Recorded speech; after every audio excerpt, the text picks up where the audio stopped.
TV타임즈. 더마카와 함께 시선집중의 문을 열겠습니다. 어서 오세요. 네, 안녕하세요. 더마카입니다. 오늘도 삐딱선 정신에 입각해서 주요 뉴스 챙겨드리겠습니다. 네. JB 그림자님이 오늘도 행복한 하루 되세요. 구독과 좋아요는 꼭 부탁드립니다. 라고 해주셨는데 아유, 고맙습니다. 대변인이시구나. 그렇죠. JB 그림자라는 아이디를 쓰고 계시고요. 네. 보니까 구독자 60만 명을 넘어섰습니다. 네. 많은 분들이 축하해주고 계신데요. 100만 가야지, 100만. 네. 제가 그 얘기 하실 줄 알았습니다. 아시죠? JB의 단골 멘트 5명씩 전파시켜라. 그렇습니다. 네. 5호제가 되겠습니다. 네, 여기서 JB의 나이는 가늠이 된다. 뭐 이렇게 정리를 하고. 또 연결을 그렇게 하는가. 네. 넘어가요. 네, 에이스타임 가실까요? 네. 대통령실 사적 채용 논란이 불거진 가운데 어제 하태경 국민의힘 의원은 이 자리에서 사적 채용이 아니라 공적 채용이다. 대통령실의 추천 채용은 오랜 관행이다. 문제 삼을 거면 문재인 청와대 인사도 같이 다 들여다보자. 이렇게 말을 했습니다. 네. 그래서 더 궁금했습니다. 출근길 대통령이 과연 뭐라고 할까? 너무 궁금했는데요. 기자들 질문 당연히 나왔고요. 대답은 어땠는지 그 현장 오디오로 먼저 만나보시죠. 주말을 잘 보내셨습니까? 대통령님, 그 강제북송 사진이 공개됐는데 어떻게 보셨는지랑요. 검찰 국정원 조사 진행 중인데 어디에 초점을 두고 진행해야 할지 궁금합니다. 대통령은 모든 국가의 사무가 헌법과 또 법률에 따라서 진행이 돼야 된다는 그런 원칙론 이외에는 제가 따로 드릴 말씀이 없습니다. 일단 채용 논란에 윤석열 씨 공정이 무너졌다라 국정조사 요구 목소리까지 있는데 혹시 다시 인사 전반에 짚어볼 계획 있으신지요? 다른 말씀 또 없으세요? 자, 채용 얘기는 안 해주시는 건가요? 채용 얘기는 안 해주시는 건가요? 라고 기자가 물었지만 답을 들을 수는 없었습니다. 네. 어제 나온 여론조사들을 보면 대통령 지지율은 긍정과 부정의 간격이 조금 더 벌어졌는데요. 지지율 하락에 따른 메시지를 관리하는 거 아니냐라는 분석이 있기도 했는데 과연 이게 도움이 될지 JB의 분석이 궁금하네요. 뭐 비슷한 이야기인데요. 정리를 하면 지지율이 뚝뚝 떨어지고 있습니다. 뚝뚝 떨어지는 주된 원인이 인사라고 이야기들을 하고 있습니다. 이런 상황에서 또 채용 문제가 불거졌습니다. 이거에 대해서 윤석열 대통령이 직접 언급을 하면 그 자체가 또 논란거리가 됩니다. 지지율 관리에 전혀 도움이 되질 않습니다. 반발짝 더 나아가서 근데 또 부적절한 발언이 나와버리면 논란이 되는 정도가 아니라 불을 지르게 되겠죠. 그렇기 때문에 윤석열 대통령이 발언을 아꼈다라고 봐야 될 것 같고요. 대신 누가 나섰습니까? 참모들이 나섰잖아요. 네. 그래서 강승규 그 시민사회 수석이 나서가지고 또 이야기를 했고 대통령실 관계자들이 계속 이야기를 하고 있고 이렇게 역할 분담이 이루어졌다라고 봐도 될 것 같습니다. 근데 그 역할 분담이 도움이 되는 겁니까? 오히려 대통령이 왜 해야 할 말을 안 하냐라고 또 바로 비판할 수도 거기에는 있잖아요. 해야 할 말이라고 하는 것이 인사 문제를 인정을 하고 바로 잡겠다라는 이야기라면 얘기가 성립이 되겠죠. 근데 거기에 공감을 하지 못한다면 어떻게 되겠습니까? 무슨 이야기를 할 수가 있겠습니까? 여기서 그럼 정면으로 다시 대응하는 발언이 되어버리면 지지율 관리에 도움이 되느냐라는 공학적 판단이 깔리게 되지 않겠습니까? 네. 이렇게 놓고 본다면 인사 논란을 바라보는 시각의 문제다. 근본적으로는. 이렇게 봐야 되겠죠. 네, 상록수님이 그냥 할 말이 없다는 거 아닐까요? 라고 해주셨고 마요네즈 토핑님은 지지율 관리를 할 거면 발언을 조심하실 게 아니라 이런 논란의 채용을 안 하시면 될 것 같습니다. 라고 정리를 해주셨는데 어제 또 사적 인연으로 채용이 된 게 아니라는 의혹을 더하는 채용이 또 하나가 나왔습니다. 사례가 또 나왔어요? 네, 윤석열 대통령이 광주지검에서 근무하던 시절에 검찰 수사관으로 인연을 맺은 분이 주기환 전 국민의힘 광주시장 후보라고 해요. 네. 근데 이분의 아들이 지금 대통령실 부속실에서 6급 직원으로 근무 중이라고 합니다. 어떤 인연이냐 들여다봤더니 대선 캠프에 합류를 했었고요. 인수위를 거쳐서 대통령실에 현재 근무를 하고 있다. 이른바 아빠 찬스 아니냐 이런 의혹이 제기가 됐고 네. 대통령실의 해명은 주 씨가 대선 경선 캠프에 참여해 인수위를 거쳐 현재 대통령실에 근무하고 있는 게 맞다. 자질과 역량이 충분히 검증됐고 신원조회 등 내부 임용 과정을 거쳐서 채용이 됐다라고 밝혔는데요. 하지만 아빠 찬스 아니냐 이런 논란과 의혹이 지금 제기가 되고 있는 상황입니다. 그 논란이 됐던 그 구급행정요원 우모 씨의 경우고 거의 비슷하네요. 네. 그렇게 놓고 본다면 또 선거 캠프 때부터 같이 해왔고 능력이 검증됐다는 이야기잖아요. 해명이 똑같습니다. 그러면 제가 한번 물어보고 싶은 게 어떻게 이전 후보들하고 비교를 하면 그 지인의 자제분들이 그렇게 선거 캠프부터 이렇게 결합을 해서 대통령실까지 연결이 되는 케이스가 이렇게 많을까요? 네. 비교를 해보면 그건 좀 확연하게 좀 차이가 나는 거 아닙니까? 이건 우연의 일치라고 봐야 되는 겁니까? 오히려 국민의힘 인사들은 문재인 청와대도 그러지 않았냐? 사적 인연 있지 않았냐라고 아니요. 묻긴 하던데요. 사적 인연 떠나서 어떻게 지인의 자제분들이 선거 때부터 이렇게 결합을 해서 열심히 도와주고 대통령실까지 연결이 되느냐 저는 그게 궁금하더라고요. 그러니까요. 그게 저도 궁금하고 네. 더군다나 지금 이것 때문에 2030 세대들한테 지금 조금 분노를 사고 계신데 이따가 잠시 후에 만날 김용태 최고위원이 또 청년 최고위원 아니겠습니까? 네. 어떻게 말을 할지 또 궁금해지네요. 한번 네. 진단해 주시죠. 이따가. 네. 뉴스와 분석이 함께하는 제이비타임즈 오늘 주목할 뉴스들 챙겨드리겠습니다. 첫 번째 뉴스 어떤 건가요? 어제 아침에 국민의힘의 장제원 의원이 SNS에 글을 올렸습니다. 그 내용은 대통령실 구급행정요원 우모 씨의 채용 과정에 대한 권성동 원내대표의 해명을 비판하는 내용이었는데 그 한 귀절 음성 대역을 썼거든요. 한번 들어주시겠습니까? 우선 권성동 대행께 부탁드립니다. 말씀이 무척 거칩니다. 아무리 해명이 옳다고 하더라도 압력을 넣었다. 최저임금 받고 서울에서 어떻게 사냐, 강릉 촌놈이 등등의 거친 표현은 삼가야 합니다. 국민들은 말의 내용뿐만 아니라 태도를 봅니다. 저는 권성동 대표로부터 어떤 압력도 받은 적이 없습니다. 추천을 받았을 뿐입니다. 목소리 좋은데요? 목소리가 상당히 기름지지 않습니까? 네, 근데 누군지는 밝힐 수가 없습니다. 아무튼 음성 대역을 썼고요. 그러자 권성동 원내대표가 기자들 앞에서 입장을 표명을 했거든요. 그 목소리 한번 들어보시죠. 당 소속 국회의원이 대표 직무대행 및 원내대표에게 이런저런 쓴소리를 저는 할 수 있다라고 생각을 하고 있습니다. 장 의원의 지적에 대해서 겸허히 제가 수용을 하고 또 당내 의원님들이나 당원들의 비판에 대해서도 열린 마음으로 듣도록 하겠습니다. 네, 감상평을 좀 들려주셔야 할 것 같네요. 한마디로 말씀을 드리면 말에 가시가 박혀 있다. 두 사람 말 모두 그렇다. 이렇게 그 정리를 해야 될 것 같은데요. 1차 감상 포인트가 있고 2차 감상 포인트가 있는데요. 먼저 1차 감상 포인트는 압력과 추천의 차이입니다. 자, 요 부분인데 대통령실 채용 문제가 불거지자 처음 나왔던 권성동 원내대표 해명이 있었거든요. 이게 이제 발단이 됐던 거 아니겠습니까? 네. 요거 잠깐 복귀하고 좀 넘어가죠. 함께 들어주시죠. 걔는 내가 추천했다고. 장관한테 물어봤더니 대통령실에 안 넣어놨다 그래서 내가 좀 뭐라 그랬지. 막 좀 넣어주라고 막 압력을 가했더니 뭐 높은 자리에 내가 행정용 9급으로 들어갔는데 뭘 최저임금 받고 서울에서 어떻게 사냐 강릉 촌놈이. 네, 이렇게 압력을 가했다라고 이제 표현을 하지 않았습니까? 네. 그러자 장제원 의원이 어제 SNS에 올린 글에서 어떤 압력도 받은 적 없고 추천을 받았을 뿐이다 이렇게 했거든요.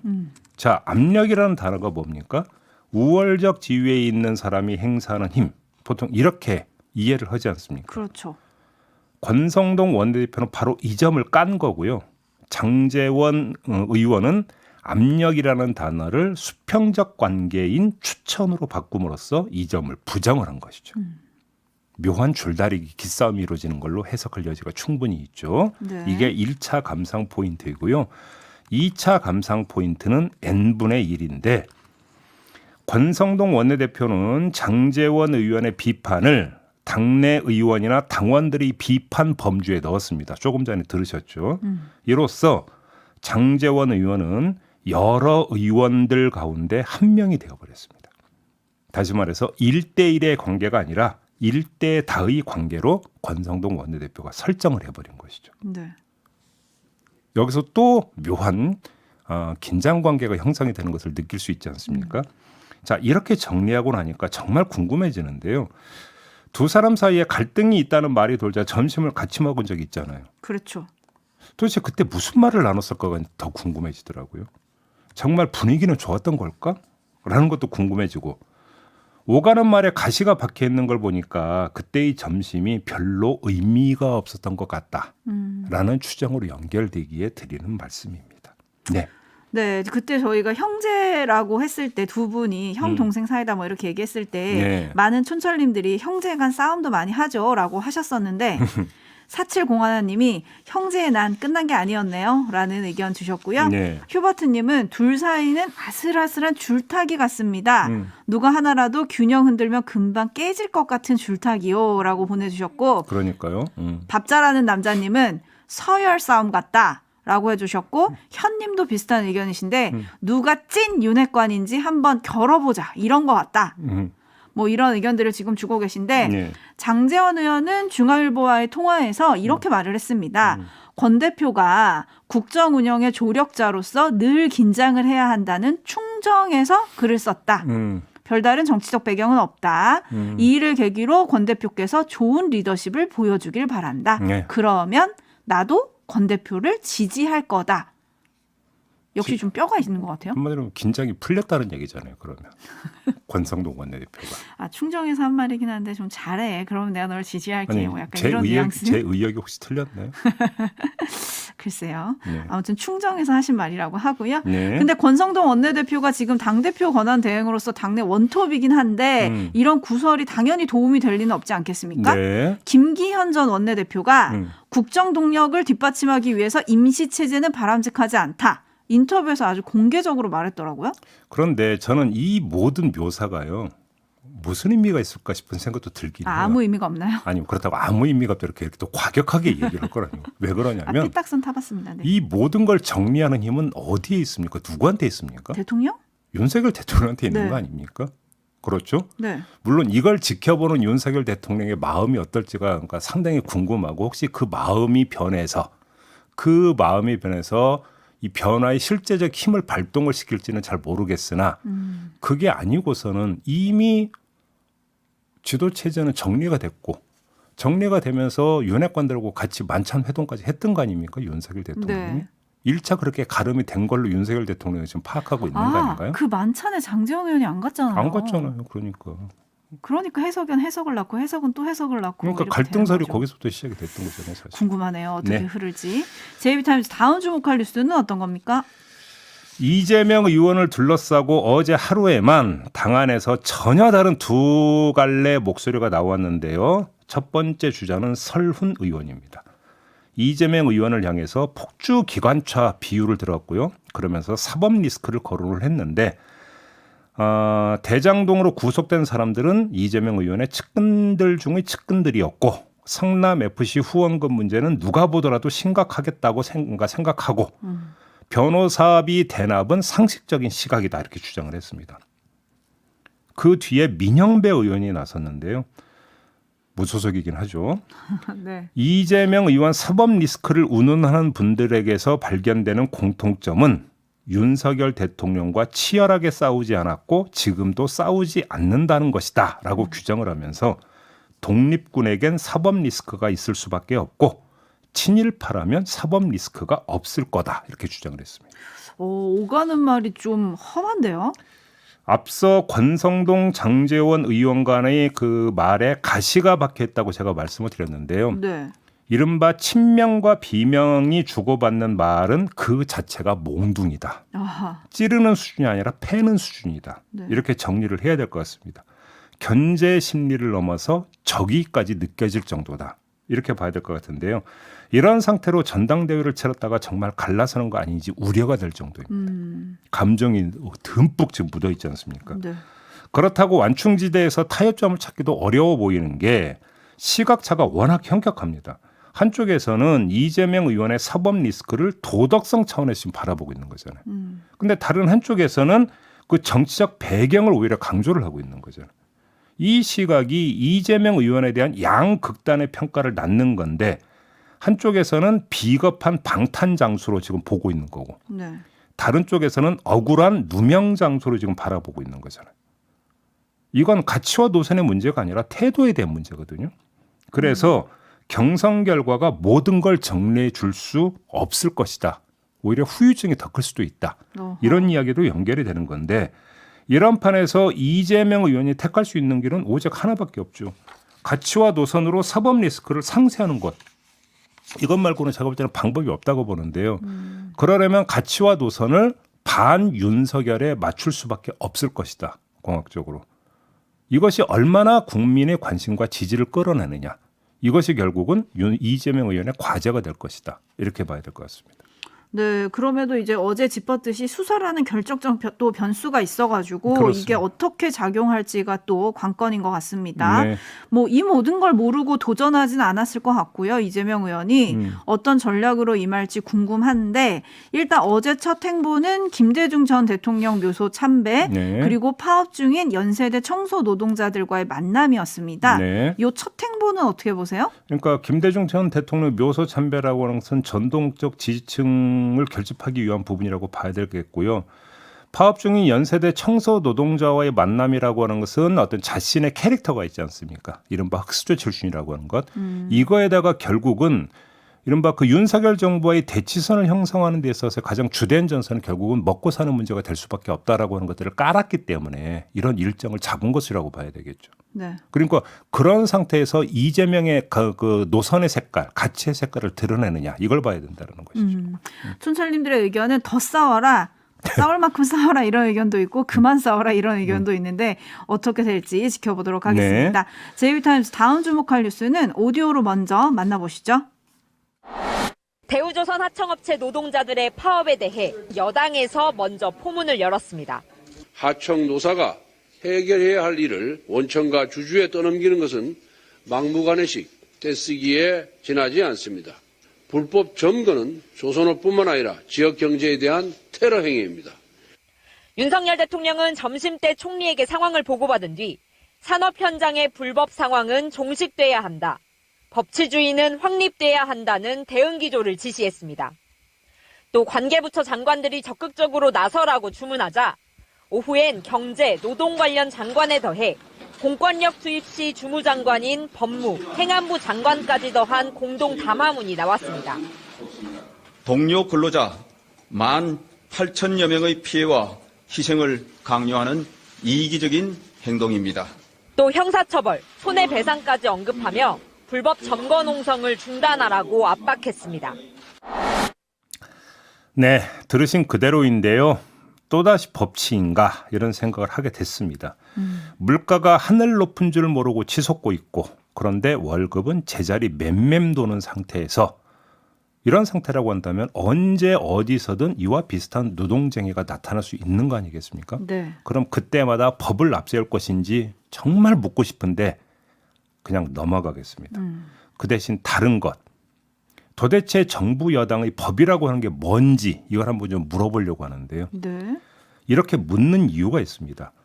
고용노동부가 주 52시간제 유연화 방안을 마련하기 위해서 전문가 기구인 미래노동시장 연구회를 어제 발족시켰습니다. 그렇죠. 이 연구회는 앞으로 넉 달 동안 구체적인 노동계약 방안을 만들어서 정부에 권고할 예정이라고 하는데 정리해 봅시다. 노동계가 강하게 반발하는 정책을 법으로 만들려 한다라는 거 아니겠습니까? 네. 그리고 노동계가 강하게 외치는 생존권은 법으로 막으려 한다라는 거잖아요. 그러면 노동과 관련한 법치의 실상이 도대체 뭡니까? 대충은 가늠해 볼 수 있는 거 아닌가요? 그렇다면 노동자 권익을 보장하기 위한 법은 어디에 있는 겁니까? 그러면 이것도 함께 모색이 돼야 되고 제정을 해야 되는 거 아니겠습니까? 근데 윤석열 정부 들어서 새롭게 입법을 준비하거나 기존 법의 엄격한 집행을 강조하는 게 있습니까? 제가 과문해서 기억을 못한다면 좀 환기시켜 줬으면 좋겠는데요. 오히려 여당에서 지금 발의된 것은 중대재해처벌법. 이건 노동자들의 생존권이 아니라 생명권이잖아요. 중대재해처벌법, 노동자들의 생명권과 관련된 법안을 오히려 완화하는 그런 내용의 개정안을 지금 발의를 해놓은 상태잖아요. 네. 그러면 그러니까 그 노동과 관련된 법에 있어서의 다른 한 축은 어디가 있느냐? 이걸 묻지 않을 수가 없는 거잖아요. 그리고 이런 식으로 반쪽이라고 한다면 여기서 법치라고 하는 게 그럼 생존권을 외치는 노동자들한테 과연 설득력을 가질 수 있겠느냐. 이걸 한번 좀 돌아봐라. 이 말씀을 정말 간곡하게 드리고 싶은 겁니다. 네, 촌철님들도 비슷한 의견을 좀 보내주고 계신데요. 김종희님, 정치나 행정은 어디 가고 법치만 남았나요? 라는 댓글 주셨고요. 물프레님은 노동자의 삶을 무시하는 정부 기업 편에만 서는 겁니까? 라고 물음표 주셨고요. 환희현수 아빠님은 제2의 쌍용차 사태가 일어나는 건 아닌지 걱정입니다. 라고 해주셨고요. 6490님, 힘없는 국민에게는 법과 원칙. 자기들은 아나무인이라고 물음표를 주셨는데 이런 반응이 일어나는 이유가 있지 않겠습니까? 정부가 좀 이거를 생각해 주셔야 될 것 같은데요. 그렇죠. 그 민생을 상당히 강조하는데요. 여기서 그 민이라고 하는 한 글자를 구성하고 있는 사람들은 참 다양합니다. 계층은 다 다양한데 어디에 그러면 중점을 두고 있는 것이냐. 이걸 지금 묻고 있는 겁니다. 자, 마무리하죠. 더마카 수고하셨습니다. 고맙습니다.